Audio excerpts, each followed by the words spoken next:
Los días después del hospital fueron extraños, silenciosos, llenos de una calma incómoda.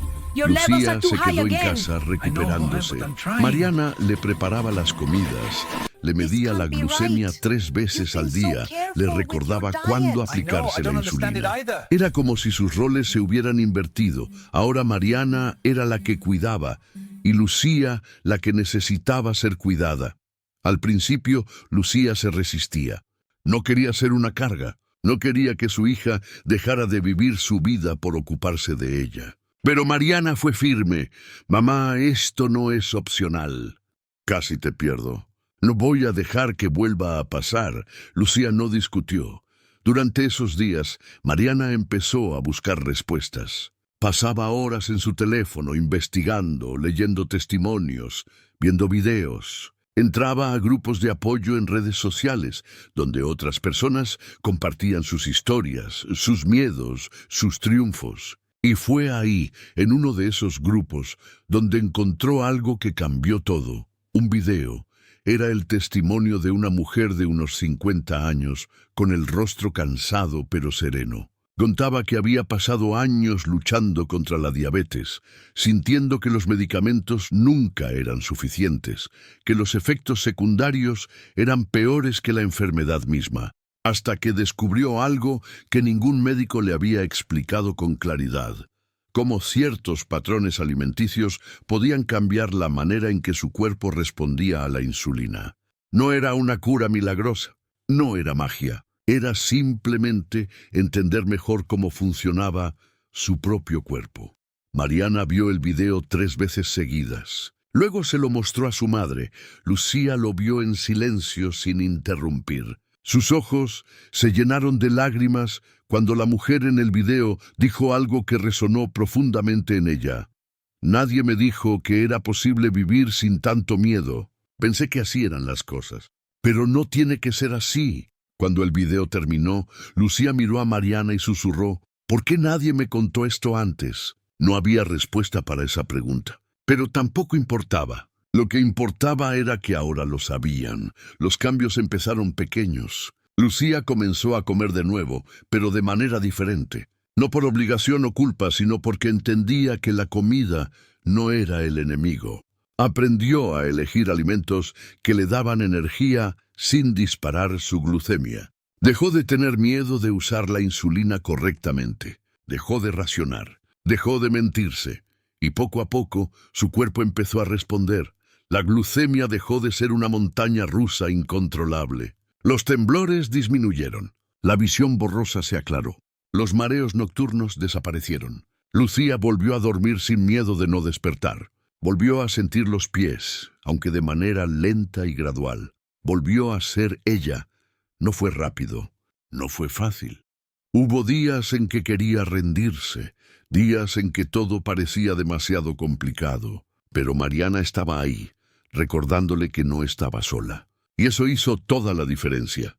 3 meses después del desmayo, Lucía volvió al trabajo. Sus compañeros la recibieron con abrazos, con sonrisas, con alivio genuino. Su jefe, el mismo que antes le había llamado la atención, le dijo: «Qué bueno que estás de vuelta, Lucía, te extrañamos». Ella sonrió. Una sonrisa verdadera esta vez. Una tarde, mientras preparaba la comida en el restaurante, Lucía se detuvo un momento. Miró sus manos, firmes, sin temblores. Miró la olla frente a ella, el vapor subiendo en espirales lentas. Respiró hondo. Y por primera vez en mucho tiempo sintió algo parecido a la paz. Pensó en el día del desmayo, en el golpe seco del cuerpo contra el piso, en el miedo en los ojos de Mariana, en los labios morados, en el frío, en la oscuridad.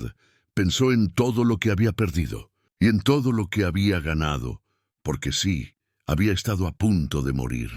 Pero no murió, y ahora sabía algo que antes no sabía: que el miedo puede ser un ladrón silencioso, pero el conocimiento puede ser un salvavidas. Esa noche, al regresar a casa, Lucía se sentó con Mariana en la mesa de la cocina. Compartieron una cena simple: pollo asado, ensalada, tortillas. Comieron despacio, hablando de cosas pequeñas, triviales, reconfortantes, Y cuando terminaron, Mariana le preguntó, «¿Cómo te sientes, mamá?» Lucía sonrió. «Me siento viva». No había mejor respuesta que esa. Lucía sabe que todavía tiene diabetes tipo 2. Sabe que no es algo que desaparezca. Pero ahora también sabe que no tiene que vivir con miedo, que hay maneras de manejarla, que no está sola y que está bien pedir ayuda. Todavía se levanta a las 4:30 de la mañana. Todavía trabaja en el mismo restaurante. Todavía usa insulina. Pero ahora come, ahora duerme, ahora vive, y eso es todo lo que siempre quiso. Tal vez alguien que conoces esté viviendo esto ahora mismo. Tal vez alguien esté guardando silencio, escondiendo el miedo, fingiendo que todo está bien. Tal vez alguien necesite escuchar que no tiene que hacerlo solo, que hay respuestas, que hay esperanza. Porque si algo aprendió Lucía en ese piso frío, rodeada de gritos y lágrimas, fue esto: el miedo solo gana cuando lo dejamos decidir por nosotros, y ella ya no le tiene miedo. El sonido fue seco, brutal, como un eco que se niega a desaparecer. Lucía yace en el piso de la sala, rodeada de platos llenos y miradas aterradas. Su piel tiene ese tono grisáceo de quien ya no está del todo presente. Los labios morados, los ojos entreabiertos pero vacíos, como si miraran hacia un lugar que nadie más puede ver. Su hija Mariana grita su nombre 1, 2, 3 veces, pero la voz se quiebra en cada intento.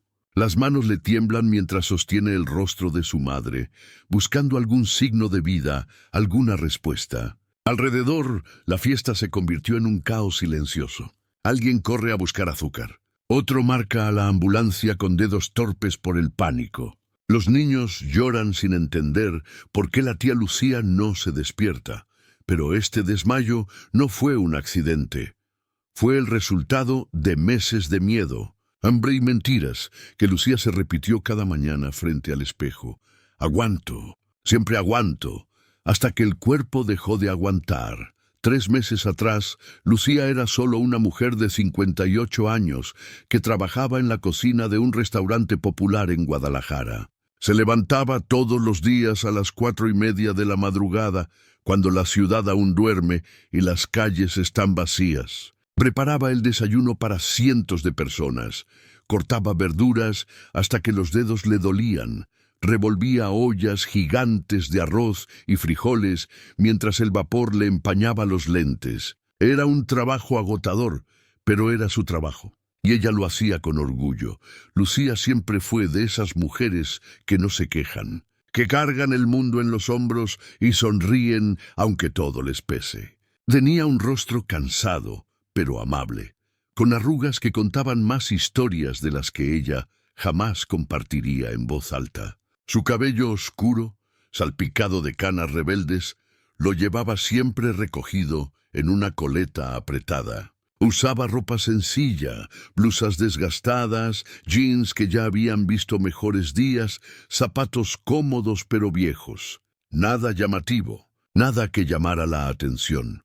Vivía en una casa pequeña al norte de la ciudad, con su hija Mariana y 2 gatos que se peleaban por el único rayo de sol que entraba por la ventana de la cocina. La casa olía siempre a cilantro y limón, a tortillas recién hechas y café negro. Era modesta, pero era suya, y eso le bastaba, hasta que dejó de bastarle, porque 3 meses atrás algo cambió.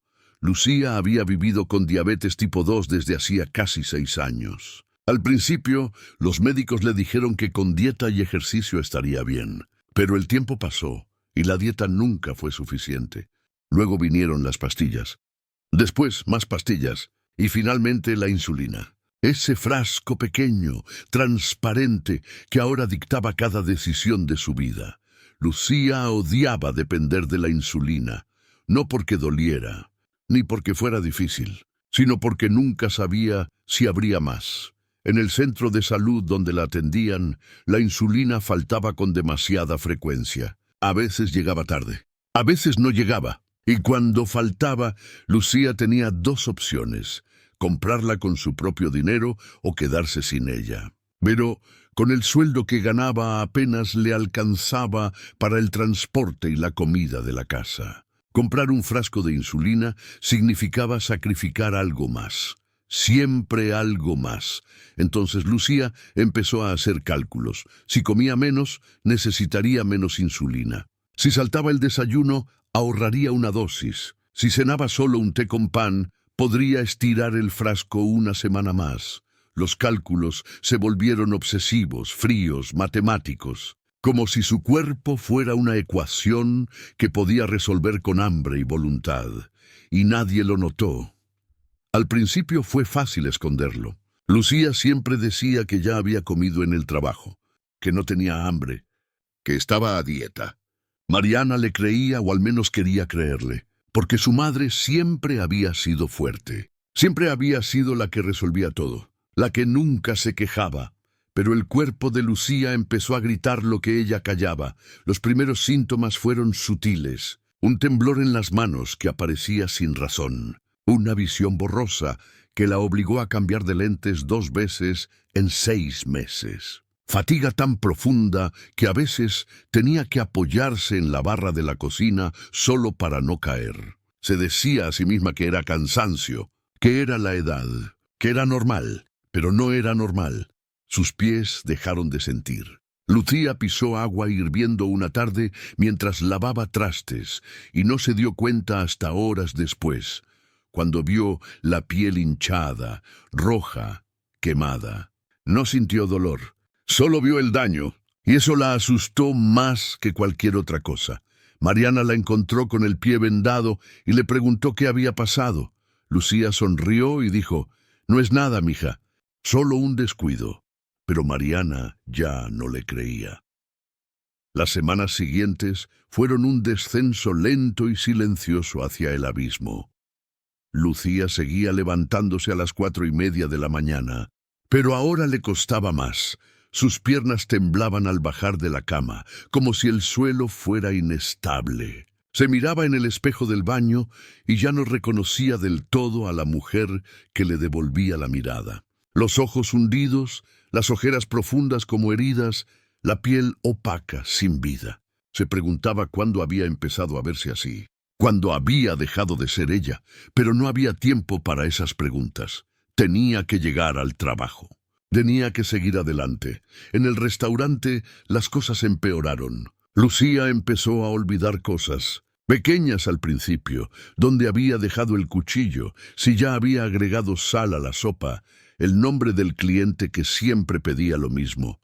Luego, cosas más grandes. Un día olvidó apagar la estufa y casi provoca un incendio. Otro día sirvió un platillo equivocado y el cliente se quejó. Su jefe, un hombre de voz áspera y paciencia corta, la llamó aparte y le dijo: «Lucía, ¿qué te pasa?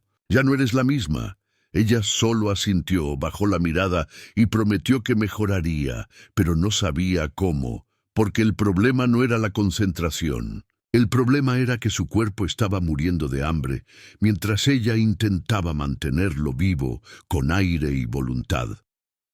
La glucemia de Lucía se volvió impredecible, caótica, como un animal salvaje que no podía controlar. Un día medía 95 miligramos por decilitro.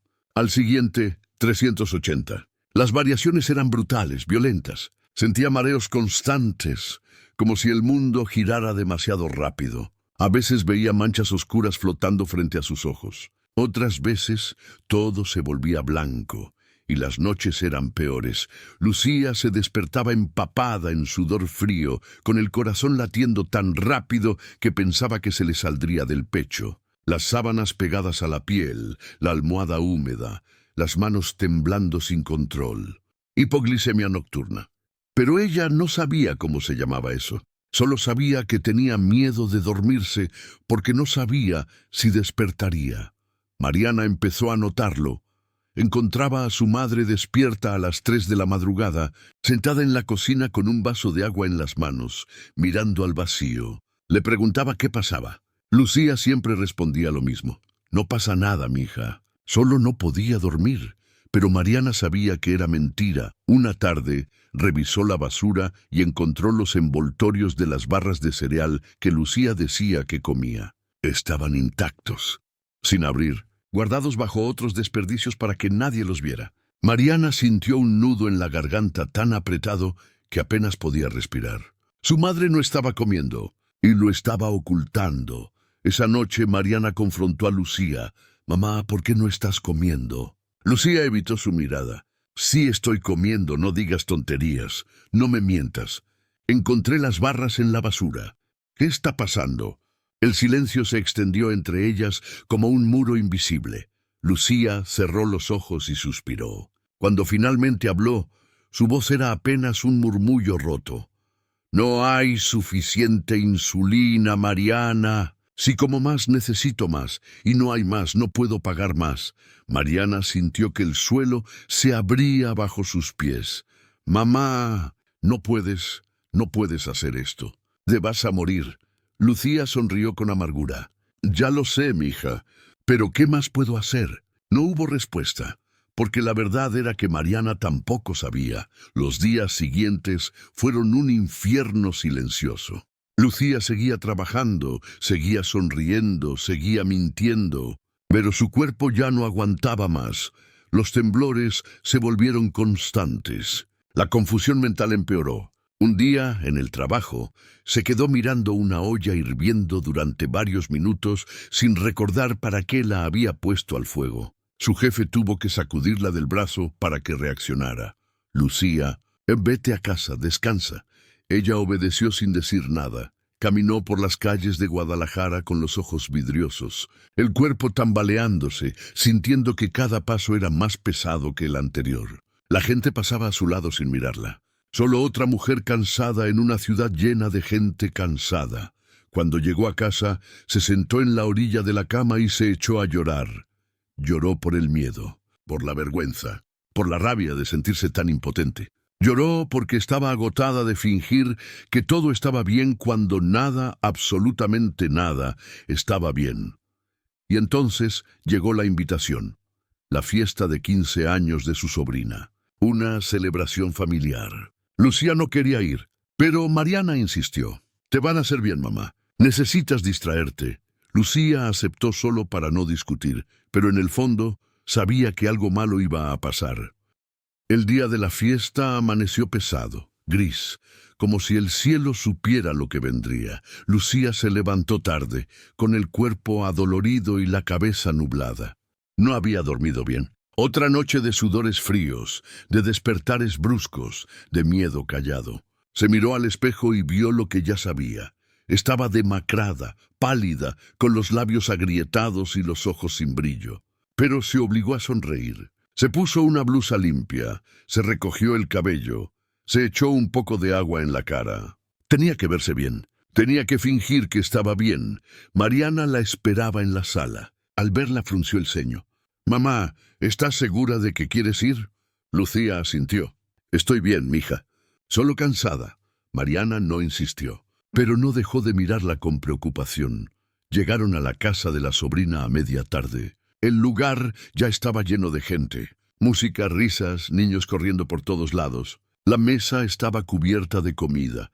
Tamales, arroz, mole, tortillas recién hechas, refrescos, pasteles. El olor era embriagador, casi violento para alguien que llevaba días sin probar bocado. Lucía entró y saludó a todos con una sonrisa forzada. Abrazó a su hermana, besó a su sobrina, les dijo a todos que se veía hermoso todo. Pero su mente estaba en otro lugar, en el frasco de insulina que quedaba en su casa, en la última dosis que se había puesto esa mañana. ¿En cuánto tiempo más podría seguir así? Le ofrecieron un plato de comida. Lucía lo rechazó con amabilidad. «Ya comí en casa, gracias». Mariana la miró desde el otro lado de la sala. Sabía que era mentira. Las horas pasaron lentamente. Lucía se sentó en una silla al fondo, alejada del bullicio, tratando de no llamar la atención. Veía a las familias reír, comer, bailar. Se preguntó cuándo había sido la última vez que ella misma había reído así. ¿Cuándo había sido la última vez que se había sentido liviana, libre, sin el peso constante del miedo aplastándole el pecho?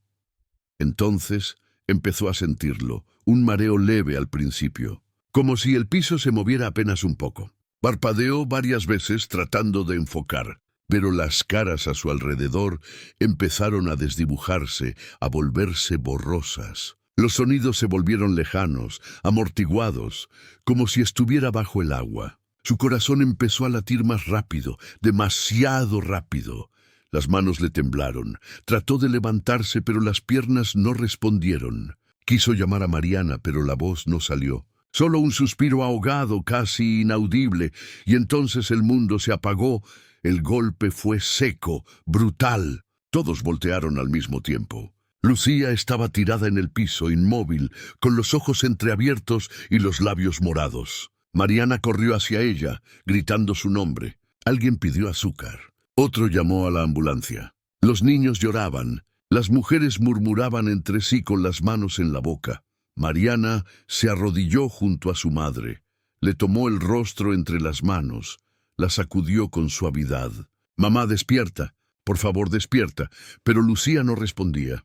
La ambulancia llegó 15 minutos después. 15 minutos que se sintieron como horas. Subieron a Lucía en una camilla, le pusieron una máscara de oxígeno, le conectaron cables al pecho. Mariana subió con ella, aferrándose a su mano fría, rezando en silencio para que no fuera demasiado tarde. En el hospital, los médicos trabajaron rápido. Sondas, agujas, suero intravenoso. Le midieron la glucemia. 32 miligramos por decilitro, peligrosamente baja. Hipoglicemia severa. Su cerebro había estado a punto de apagarse por completo. Horas después, Lucía abrió los ojos. Lo primero que vio fue el techo blanco de la sala de urgencias. Luego, el rostro de Mariana hinchado de tanto llorar, mirándola con una mezcla de alivio y furia. «Mamá». Lucía cerró los ojos de nuevo, incapaz de sostener la mirada de su hija. Entonces entró el médico. Un hombre mayor, de voz seria pero no cruel. Se sentó al borde de la cama y habló con una calma que de alguna manera era más aterradora que cualquier grito. «Señora, usted tuvo una hipoglicemia severa. Su glucemia estaba en 32 miligramos por decilitro. Unos minutos más y su cerebro habría sufrido daños permanentes. ¿Entiende lo que le estoy diciendo? Usted estuvo a punto de morir. No de diabetes, de hambre. Su cuerpo intentaba sobrevivir con insulina, pero sin comida. Eso es como tratar de manejar un auto sin gasolina. Eventualmente se apaga. El silencio en la habitación era denso, pesado. Lucía empezó a llorar. Un llanto profundo, desgarrador, que venía de un lugar tan hondo que dolía solo escucharlo. Lloró por todo lo que había callado, por todo lo que había soportado sola, por todo lo que había sacrificado pensando que era la única opción. Mariana la abrazó, y las dos lloraron juntas. Cuando por fin se calmaron, el médico continuó. «Señora, necesita entender algo. La insulina no es el enemigo. El enemigo es no saber cómo usarla correctamente. Muchas personas pasan por lo mismo que usted, y muchas terminan aquí, o peor. Pero no tiene que ser así». Lucía levantó la mirada con los ojos rojos e hinchados. «¿Qué quiere decir?». El médico suspiró. «Quiero decir que hay maneras de manejar la diabetes sin vivir con tanto miedo. Pero necesita ayuda, necesita información, y necesita dejar de hacer esto sola». Lucía asintió lentamente. Por primera vez en meses, sintió algo parecido a la esperanza. Pequeño, frágil, pero ahí salió del hospital 3 días después. Débil, pero viva, y con algo que no tenía antes, la certeza de que algo tenía que cambiar, porque no podía seguir así. Nadie podía,